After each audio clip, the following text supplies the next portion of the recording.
السلام علیکم دوستو، میرا نام ہے عبد المجید اور آپ دیکھ رہے ہیں ایکسپلین دی ہسٹری۔ آج ہم حضرت ہود علیہ السلام کا واقعہ شروع کرتے ہیں۔ حضرت ہود علیہ السلام کا واقعہ قرآن پاک میں بہت سی جگہوں پہ آیا ہوا ہے، جیسا کہ آپ سکرین پر دیکھ سکتے ہیں۔ حضرت ہود علیہ السلام کو اللہ تعالیٰ نے قوم عاد کی طرف نبی بنا کر بھیجا۔ حضرت ہود علیہ السلام کا نسب نامہ عاد بن عوس اور عوس بن ارم اور ارم بن سام اور سام بن نوح علیہ السلام سے جا کے ملتا ہے۔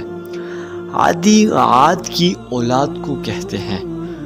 اس قوم کا مرکزی مقام احقاف ہے جو حضر موت کی شمال میں ہے۔ اس کے مشرق میں عمان ہے اور شمال میں رب الخالی ہے۔ آج کل کا یہاں ریت کے ٹیلوں کے سوا کچھ نہیں، اور بعض مورخین کے نزدیک ان کی آبادی عرب کے سب سے بہترین حصہ حضر موت اور یمن میں خلیج فارس کے ساحل سے حدود عراق تک وسیع علاقہ پر تھی، اور یمن ان کا دارالحکومت تھا۔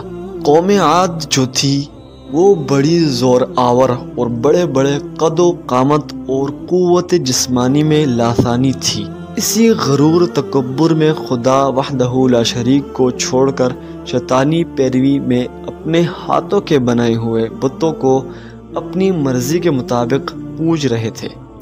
انہی میں اللہ تعالیٰ نے اپنے فضل و کرم کے ساتھ حضرت ہود علیہ السلام کو مبعوث فرمایا۔ حضرت ہود علیہ السلام کا رنگ سرخ اور سفید تھا اور رعبدار بھی تھے۔ حضرت ہود علیہ السلام نے اللہ کی توحید کی دعوت دی کہ اس کے سوا بتوں کی پوجا پاٹ نہ کرو، اور میں تم سے اس نصیحت و تبلیغ پر کوئی معاوضہ نہیں لیتا۔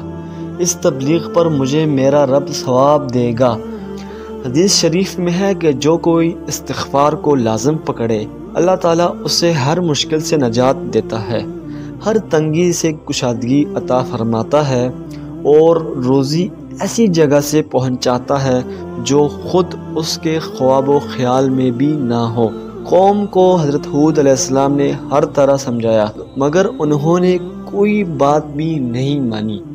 جب ہر طرح کی نصیحت سے قوم باز نہیں آئی، ہمیشہ پیغمبر علیہ السلام کی نافرمانی کرتے رہے، اللہ تعالیٰ کی نافرمانی کی وجہ سے ان پر بارش بند ہو گئی، فصل اور باغات جل گئے۔ اللہ تعالیٰ اتنا مہربان ہے کہ اس زمانے میں کفار بھی جب خانہ کعبہ میں جا کر التجا کرتے تھے تو اللہ تعالیٰ ان فریاد بھی سن لیتا تھا۔ اب بھی قوم عاد کے بڑے بڑے رئیس 70 آدمی قربانیاں لے کر مکہ مکرمہ کے بارش کے واسطے دعا کے لیے یہ لوگ منزل قطع کر کے مکہ مکرمہ پہنچے، اور شاہ عبد العزیز محدث دہلوی رحمۃ اللہ علیہ نے اپنی تفسیر فتح العزیز میں یوں بیان کیا ہے کہ قوم عاد کے 70 آدمی جب مکہ مکرمہ کے بارش مانگنے کے واسطے گئے تو قوم عماقہ وہاں آباد تھی۔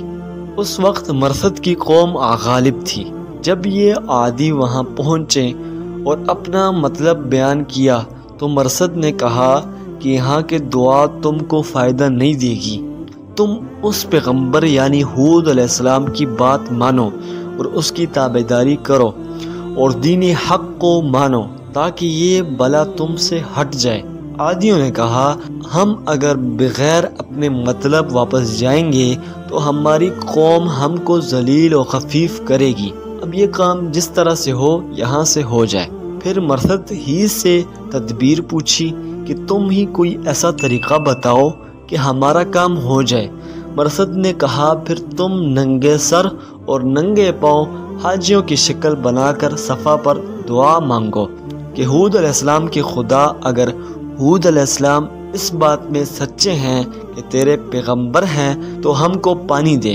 ان لوگوں نے اسی طرح دعا کی تو 3 ٹکڑے بادل کے ظاہر کیے، سفید، سیاہ اور سرخ، اور آواز آئی کہ ان میں سے ایک ٹکڑا اختیار کرو۔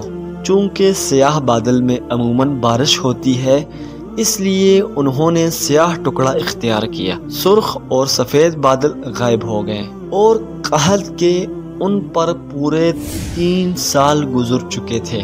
جب انہوں نے سیاہ بادل کو اختیار کیا تو ابر کا وہ ٹکڑا اوپر سے ان کے ملک کی طرف جا رہا تھا اور اس کے نیچے نیچے یہ لوگ اپنے ملک کی طرف جا رہے تھے۔ جب شہر کے قریب پہنچے تو کچھ آدمی انہوں نے آگے روانہ کیے کہ جلدی پہنچے کہ لوگ اپنے اپنے تالاب اور حوضوں کو صاف کریں اور کھیتی کا سامان بیج وغیرہ درست کریں اور خوش رہیں اور شہر کے لوگوں کو خوشخبری دے دو۔ حضرت ہود علیہ السلام نے لوگوں کو کہا کہ یہ بلا ہے۔ ہود علیہ السلام نے کہا اب بھی وقت باقی ہے، میرا کہنا مانو اور خدا کی وحدانیت پر ایمان لاؤ اور بت پرستی کو چھوڑ دو۔ لوگوں نے کہا کہ ابر میں کیسی بلا ہے؟ ہود علیہ السلام نے کہا کہ اس میں آندھی اور طوفان ہے، اس میں سے ہوا چلے گی جو تمہارے مکانوں اور تم کو نیست و نابود کر دے گی۔ تو اس پر قوم نے جواب دیا کہ تم ہمارے زور اور قوت کو جانتے ہو، پھر ہم کو ہوا سے ڈراتے ہو۔ اسی گفتگو میں تھے کہ ابر ان کے شہر کے کناروں پر آ پہنچی اور طوفانی ہوا چلنا شروع ہوئی۔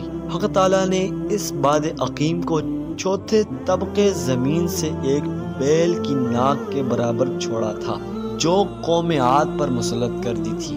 وہ ان فرشتوں کے قابو سے نکل گئی تھی جو ہوا پر مسلط اور اس کے نگہبان تھے۔ ہوا پر فرشتوں کی نگہبانی اس لیے تھی کہ وہ کسی بے گناہ کو ہلاک نہ کر دے، لیکن وہ فرشتوں کے قابو میں نہیں آتی تھی۔ اس ہوا کی تندی اور شدت کو دیکھ کر عادی لوگ اپنے مضبوط مستحکم مکانوں میں گھس گئے اور مضبوط رسیوں سے آپس میں ایک دوسرے کو باندھ دیا اور اپنے جانوروں کو بھی مضبوط زنجیروں سے باندھا اور گھر والوں کو اونٹوں کی کجاؤں میں بٹھا کر باندھا، لیکن اس قہر کی ہوا نے ان اونٹوں کو کجاؤں سمیت اٹھا کر زمین پر دے مارا۔ اسی طرح وہ ہوا اٹھا کر مارتی رہی۔ اللہ تعالیٰ نے ان لوگوں پر ایسا قہر نازل فرمایا جو ان کی پہلوانی کے مناسب تھا۔ خدا نے ان کو پہلوانی کا مظاہرہ دکھایا کہ ہمارے پہلوانوں سے کشتی کر کے تماشا دیکھ لو۔ چنانچہ حدیث میں آیا ہے کہ حق تعالیٰ نے دنیا میں ہوا کو اور پانی کو اندازے سے بیچتا ہے، لیکن نوح علیہ السلام کی طوفان کا پانی اور عادیوں کے واسطے ہوا موکل فرشتوں کے اختیار سے باہر ہو گئی تھی۔ یہ ہوا شوال کے 22 تاریخ بدھ کی صبح سے شروع ہوئی اور اپنی پوری شدت کے ساتھ 29 تاریخ اسی شوال کے بدھ کے آخری دن تک یعنی آفتاب کی غروب تک اپنی شدت سے 7 رات اور 8 دن یکساں عذاب عادیوں پر رہا۔ چنانچہ ابن جریر رحمۃ اللہ علیہ اور دوسرے مفسرین نے روایت کی ہے کہ وہ لوگ اتنے طاقتور تھے کہ باوجود اتنی شدت کی ہوا کے بھی کہ اٹھا کر مارتی رہی، پھر بھی 7 دن تک زندہ رہے۔ 8ویں دن آخری بدھ کو وہ سب بے جان ہو گئے۔ پھر ہوا نے ان کی لاشوں کو اڑا کر کھاری دریا میں ڈال دیا۔ خدا کے برگزیدہ بندے جب کسی کی نیک خواہی کرتے ہیں اور کچھ روحوں کو سیدھا کرنے کے لیے نصیحت فرماتے ہیں، بدباطنوں کے مسخرے اور تحقیر کی پرواہ نہیں کرتے، رنجیدہ ہو کر امر حق سے منہ نہیں موڑتے، ناراض ہو کر خیر خواہی اور نصیحت کو نہیں چھوڑتے، اور بلند اخلاق، نرمی اور مہربانی کے ساتھ روحانی مریضوں کا علاج میں مشغول رہتے ہیں، اور اپنی نصیحت اور وعظ اور نیک خواہی کے لیے قوم سے کسی قسم کا نفع اور مزدوری کے خواہش مند نہیں ہوتے۔ عادیوں کو ہوا نے نہایت زور و شور سے زمین پر پٹخ کر پارا کیا۔ کوئی اپنے اپنے مکانوں کے اندر مارے گئے، ان کے مکانوں کو زمین کے ساتھ منہدم کر دیا۔